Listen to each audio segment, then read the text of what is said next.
আসসালামু আলাইকুম, আমি নাইম আর আপনারা দেখছেন নাইম অফবিট। আজ রাতে আমার গন্তব্য হচ্ছে মাওয়া ফেরিঘাট যাবো আমরা। তো যেহেতু আমার বাকি ফ্রেন্ডরা হচ্ছে সামনে ওয়েট করতেছে, তো আমি তাদের জন্যই যাচ্ছি।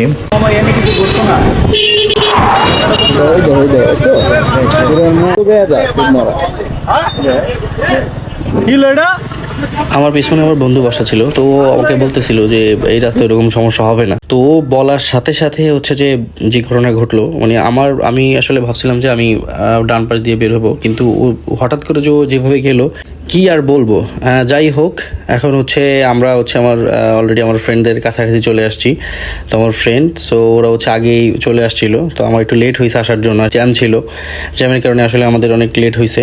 ঢাকায় এইরকম জ্যাম খুবই কমন একটা জিনিস, এইটা নিয়ে আসলে খুব বেশি প্যারা খাওয়ার কিছু নাই। যেহেতু আমরা মাওয়া যাব, তো যাবই।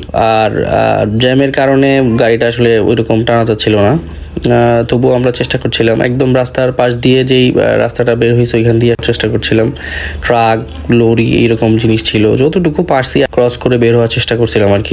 হাইওয়ে আসলে একটা মৃত্যুর ফাঁদের মতো, আপনি একটু অসতর্ক হবেন, দেখবেন যে আপনার পেছনে কেউ গাড়ি লাগাই দিচ্ছে। আসলে বাংলাদেশে আপনি যত ভালোই গাড়ি চালান, যত যাই করুন, অন্য কেউ আপনাকে অ্যাক্সিডেন্ট করবে। বাইক অ্যাক্সিডেন্ট আসলে বাইকারের জন্য হয়, এটা খুবই কম, খুবই রেয়ার। কিন্তু অন্যান্য গাড়ির জন্য বা এই টেসলা, তারপরে আপনার রিক্সা, এদের জন্য বেশি অ্যাক্সিডেন্ট হয় আর কি।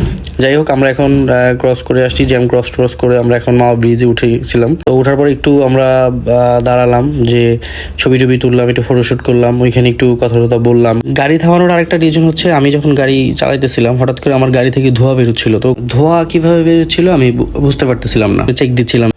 কথা শেষ করে তারপরে আমরা বাইক স্টার্ট দিব। তো যাওয়ার পথে এত সুন্দর একটা রাস্তা আমরা দেখলাম। এই যে রাস্তাটা এইটা এত সুন্দর, দুই পাশে আপনার সবুজ গাছ। রাতের জন্য এরকম দেখা যাচ্ছে না, যা দিনে গেলে আপনারা আরো ভালো দেখতে পারবেন। তো আমার ক্যামেরায় যতটুকু দেখা যাচ্ছে এর চেয়েও বেশি সুন্দর। প্রকৃতির কাছাকাছি থাকলে মন আপনার এমনি ভালো লাগবে।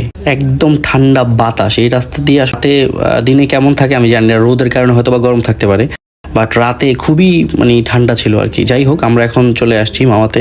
এইখানে আমরা গাড়িটা রাখবো, তারপরে আমরা ডিসকাস করব যে মাছ কিভাবে কিনবো বা কি করবো না করবো, ডিসকাস করবো।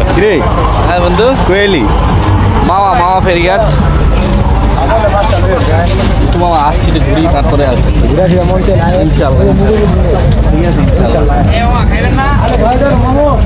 ওকে মামা, ওকে।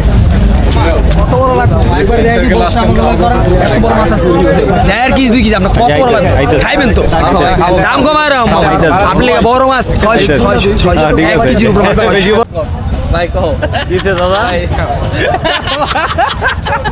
দাদা কিছে? ভাই মাওয়া আইছে ইলিশের পিস কিনা খাইবো, মাছ ইলিশ কিনা খাইবো না।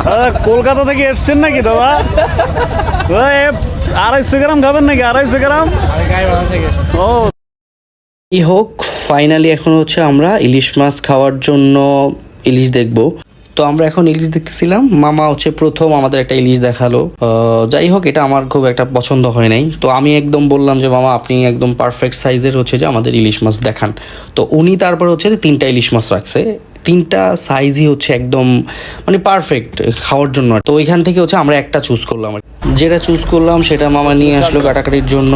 তো আমি আসলে পাশে গিয়েছিলাম ফ্রেন্ডের সাথে। তো আমার এক যে ফ্রেন্ড আমার সাথে গিয়েছিল, ও পুরো ভিডিওটা ক্যাপচার করছে। তারপর আমি মাঝখানে একবার আসলাম, আসার পর দেখলাম যে কি অবস্থা। তারপরে যে আপনারা তো দেখতেছেনি, কাটাকাটি শেষ। এখন আমরা ভাজি করতেছে। প্রথমে বেগুন ভাজি দিল, বেগুন ভাজি দেওয়ার পরে ইলিশ মাছ ভাজতেছে। টোটাল জিনিসটা আসলে একটু একটু করে ক্যাপচার করার চেষ্টা করছি। আর সবচেয়ে মজার ব্যাপার আমরা যেখানে বসছি, যেটা দেখতেছেন, এই জায়গাটা একদম নদীর পাড়ে। হ্যাঁ, একদম নদীর পাড়ে। রাতের জন্য আসলে ভিউটা এরকম দেখা যাচ্ছে না।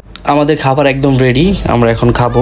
বাট ইলিশটা কম ভাজা হয়েছে। আমি বলবো, আপনাদের সাজেস্ট করবো, যখন ইলিশ মাছটা ভাজা হয় আপনারা কাছাকাছি থাকবেন। কেন কাছাকাছি থাকবেন? থাকলে আপনারা দেখতে পারবেন তারা আসলে কতটা সময় নিয়ে ফ্রাই করে। আপনি না থাকলে খুব দ্রুত তারা ফ্রাই করবে। তো খাওয়ার সময় আপনি আসলে বুঝতে পারবেন যে ফ্রাই আসলে এরকম হয় না। আমাদের খাওয়া শেষের দিকে আমরা এখন একটু পরে রওনা দিব।